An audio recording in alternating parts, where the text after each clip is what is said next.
front of me is Nothing Phone 2A, and today I would like to show you how you can set up screen lock.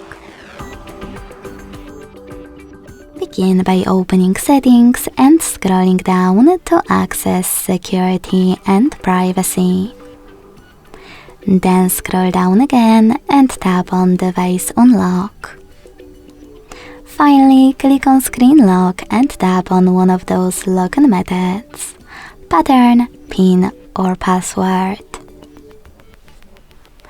Then create it.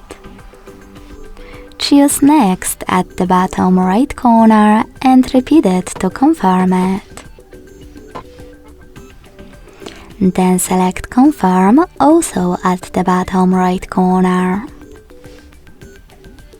Last but not least, click on one of those options to answer the question: how do you want the lock screen to display your notifications?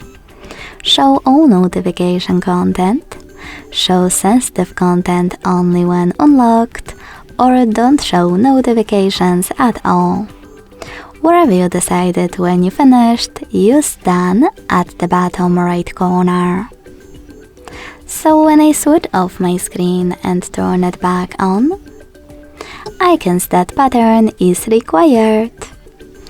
Thanks so much for watching. If you enjoyed this video, leave a like, comment and subscribe.